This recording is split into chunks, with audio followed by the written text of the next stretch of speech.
किसी को बताने की जरूरत नहीं। बाबा साहब का इतिहास खुली किताब की तरह। बाबा साहब का पूरा संघर्ष, पूरा जीवन संघर्षपूर्ण रहा। उन्होंने भारत माता के लिए पूरा अपना जीवन समर्पण कर दिया। आजादी के बाद देश का संविधान बना।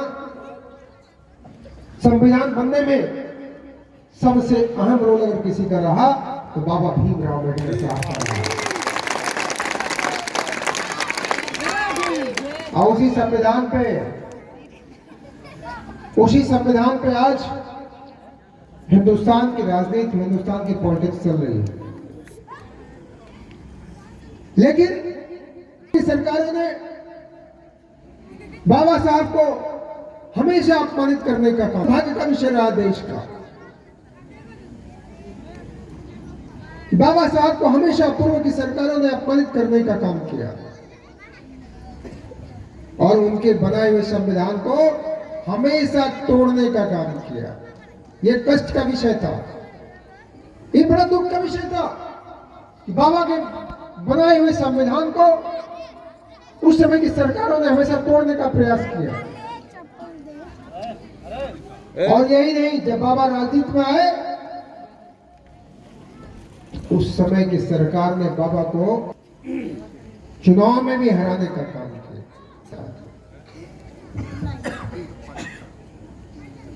कांग्रेसियों ने तो बड़ा दुखद विषय था कि बाबा को राजनीति में वो सफल नहीं होने देना चाहते थे। जो व्यक्ति देश के लिए, जो व्यक्ति संविधान के लिए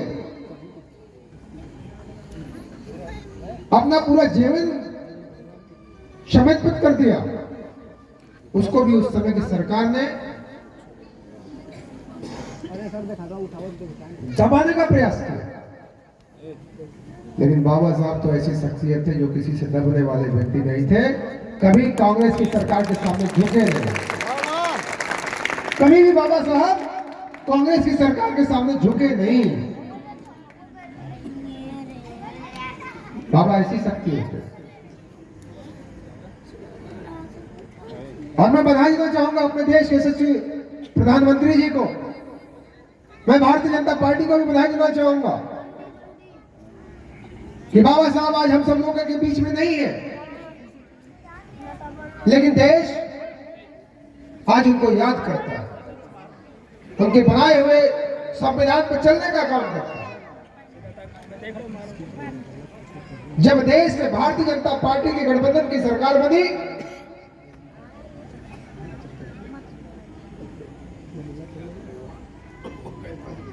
प्रधान जी इलायची खिया देना, वो कहीं जाके सड़क गई।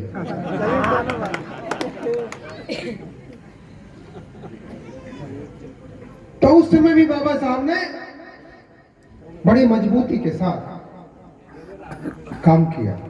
लेकिन जब देश में भारतीय जनता पार्टी की गठबंधन की सरकार बनी तो भारतीय जनता पार्टी ने बाबा साहब को भारत रत्न से नवाजने का काम अगर किसी ने किया तो भारतीय जनता पार्टी की गठबंधन की सरकार ने किया। क्या बाबा साहब को भारत रत्न पहले नहीं मिलना चाहिए था? लेकिन कांग्रेस की सरकार ने बाबा साहब को हमेशा अपमानित किया। और जब देश के प्रधानमंत्री नरेंद्र मोदी जी हुए, भारतीय जनता पार्टी की सरकार बनी, तो मोदी जी ने कहा सरकार बनने के बाद अगर पार्लियामेंट में देश के राष्ट्रपिता महात्मा गांधी जी की फोटो लग सकती है तो बाबा भीमराव अम्बेडकर साहब की फोटो क्यों नहीं लग सकती है? बाबा साहब की फोटो भी पार्लियामेंट में भी लगी है। देश के सबसे बड़े संविधान जहां बनाया जाता है वहां भी बाबा साहब की फोटो लगी है। मोदी जी ने कहा इससे काम नहीं चलेगा, देश के जितने भी सरकारी संस्थान हैं सब जगहों पे बाबा साहब की फोटो लगाइए और बाबा साहब की फोटो सारी जगह पे लगाइए। लोगों को एहसास होना चाहिए कि ऐसी शख्सियत बार बार नहीं आते, ऐसे लोग बार बार नहीं आते जो देश की आवाज हो, जो देश की ताकत हो, अगर उसको स्थान नहीं मिलेगा तो बड़ा कष्ट का विषय है। मैं और एक चीज बताना चाहूंगा, उत्तर प्रदेश में जब जब भी बहुजन समाज पार्टी की सरकार बनी, बहन मायावती जी की सरकार बनी, तब तब भारतीय जनता पार्टी ने ही बहुजन समाज पार्टी को समर्थन देकर के मायावती जी को मुख्यमंत्री बनाने का काम भारतीय जनता पार्टी ने किया। और बहन मायावती जी ने तो देश के महानायक बाबा साहब की मूर्ति, उनके नाम से पार्क, उनके नाम से म्यूजियम बनाने का कहीं काम किया तो लखनऊ में किया। इतना बड़ा भव्य देश में कहीं भी नहीं है। लेकिन दुर्भाग्य क्या रहा उसके बाद कि प्रदेश में समाजवादी पार्टी की सरकार आ गई। और उससे पहले भी आप लोगों को मालूम है कि नहीं, समाजवादी पार्टी की सरकार जब मुलायम सिंह यादव जी थे, क्या किए थे? उनकी लोगों ने क्या किया था? गेस्ट हाउस की घटना याद है कि नहीं याद है? बहन मायावती जी को अपमानित करने का काम किया, उनकी हत्या करने की कोशिश की। और उस समय भी उनका अगर साथ किसी ने दिया तो भारतीय जनता पार्टी ने उनका साथ दिया, उनका सहयोग किया, बहन जी का।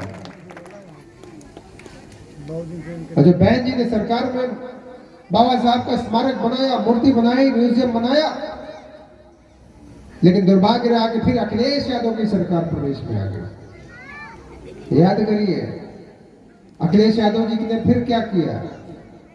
जो बाप करेगा तो बेटा भी तो वही ना करेगा। उन्होंने क्या किया? बहन जी ने कहा कि भाई ये बाबा साहब का स्मारक है, यहाँ जो पैसा आता है उसके देख रेख के लिए इसके खर्च करने चाहिए, इनके जीर्णोद्धार में खर्च होने चाहिए और यहाँ की व्यवस्था में इसको खर्च होना चाहिए, इसको और विकसित करना चाहिए। लेकिन अखिलेश यादव जी जितना पैसा पाए उसको डकार गए, तो बाबा साहब के स्मारक में भी खर्चा नहीं किए। ये बड़ा दुख का विषय था। लेकिन जब उत्तर प्रदेश में आदरणीय योगी जी की सरकार, भारतीय जनता पार्टी की सरकार बनी, तो भारतीय जनता पार्टी की सरकार में योगी जी ने उसी स्मारक के आए हुए पैसे को, उसी पार्क के आए हुए पैसे को, म्यूजियम के आए हुए पैसे को, पूरा पैसा स्मारक में बाबा साहब के नाम पर पूरा खर्च करने का काम हमारे आदरणीय योगी जी की सरकार ने किया। बहन मायावती जी ने उनको धन्यवाद भी दिया योगी जी को। योगी जी आपने बहुत अच्छा काम किया, आपकी सरकार ने बहुत अच्छा काम किया। और जो देश के शहीदों, वीर सपूतों, महान पुरुषों का सम्मान करना जानेगा, वही तो बाबा साहब का सम्मान करेगा। बाकी वो देश के लोगों के बारे में क्या जानेगा? वो तो लोग जाति की राजनीति करने वाले लोग हैं, धर्म की राजनीति करने वाले लोग हैं, जो देश के महान पुरुषों के बारे में नहीं समझ सकते। आजकल पीडीए करते हैं। अरे पीडीए का अर्थ क्या होता है आप तो जानते ही नहीं। अगर पीडीए का अर्थ जानते तो बाबा साहब का हमेशा सम्मान करने का काम करते, लेकिन आपने नहीं किया। बड़ा दुख का विषय है। यहाँ पे हम लोग अपने कमालपुर में आते हैं तो रविदास जी का कार्यक्रम करते हैं कि नहीं करते? करते हैं। हर साल हम लोग आते हैं, बाबा साहब के भी कार्यक्रम में आते हैं। लेकिन कुछ अधूरा नहीं है कि बाबा साहब की मूर्ति नहीं है कहीं। बाबा साहब के सुनी, बाबा साहब के शाहे कर दे बस। बाबा साहब की कहीं मूर्ति नहीं है, थोड़ा अजीब नहीं लग रहा है? प्रधान जी, अगली बार जब कार्यक्रम हो तो बाबा का भव्य मंदिर और मूर्ति यहाँ लगे, सारा पैसा हमारे तरफ से लगेगा।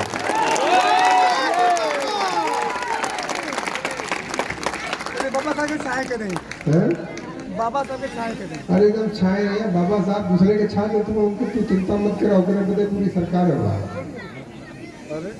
तो चिंता मत करो।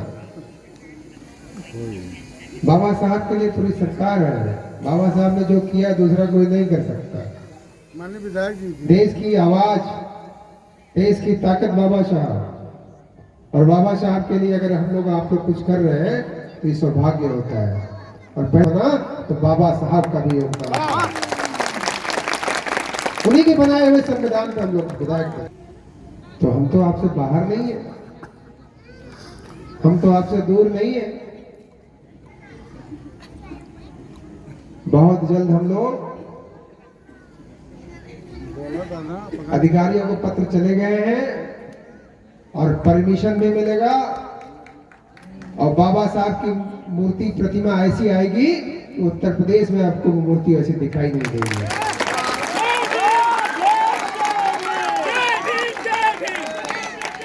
मूर्ति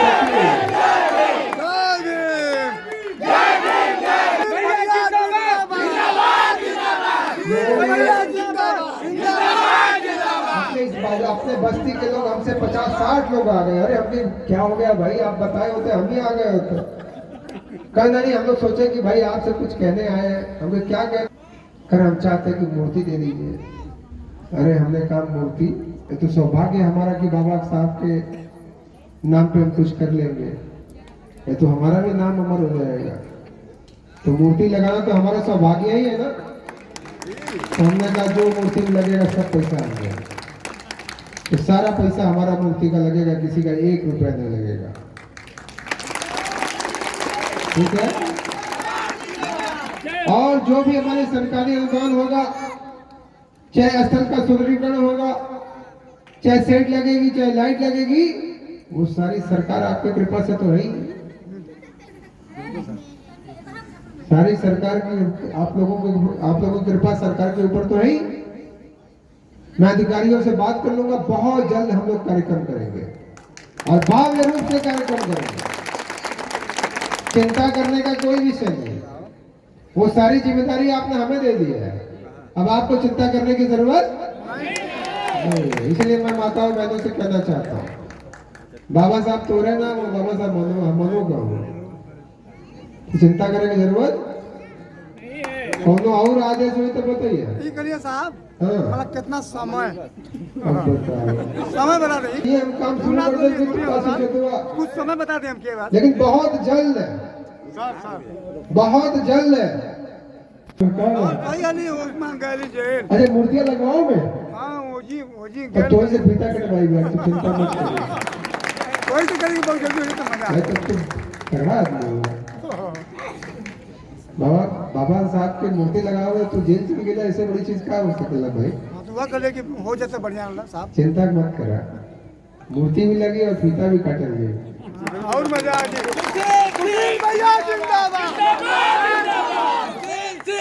बोले प्रभु जी के नींद लगे तो कब्बा से इशारा कर चल जाएगी, जेल ना चाहिए। कोई नहीं भैया, आपके पास जेल में रही तो हमारे पास तो बदमाश गुंडा चाहिए कि कहाँ से चाहिए, बहुत ज्यादा नहीं। चिंता करने की जरूरत नहीं है माता बहनों, क्योंकि बाबा साहब कोई सामान्य व्यक्ति नहीं थे। बाबा साहब ने इतिहास बनाया था, बाबा साहब ने देश के लिए काम किया था। और देश को के लिए काम करने वाले व्यक्ति को अगर हम कुछ करते हैं उसके नाम पे, ये सौभाग्य होता है, किस्मत होती है।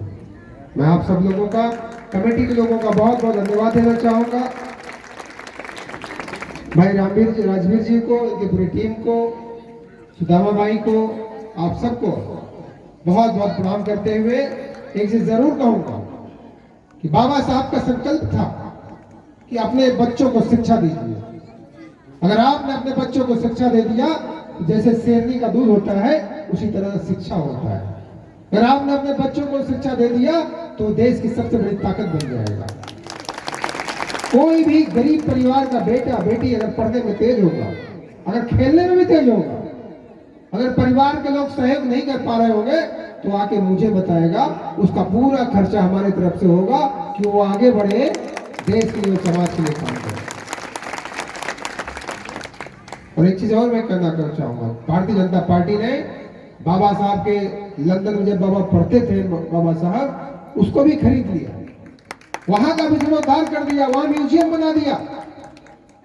और देश में हमारे जहां भी बाबा रहते थे उनके स्थलों को सरकार ने लेकर के उसका जीर्णोद्धार करा दिया, उसको अच्छा बना दिया और उसको पंच तत्वों का नाम देकर के आज देश भर के नौजवान उन पंच तत्वों में जाते हैं और बाबा साहब के इतिहास को पढ़ने का काम करते हैं। मैं आप सबका बहुत बहुत धन्यवाद करते हुए अपनी वाणी को विराम करता हूँ। बाबा साहब अमर रहे, बाबा साहेब अमर रहे, बाबा साहब अमर रहे। जय।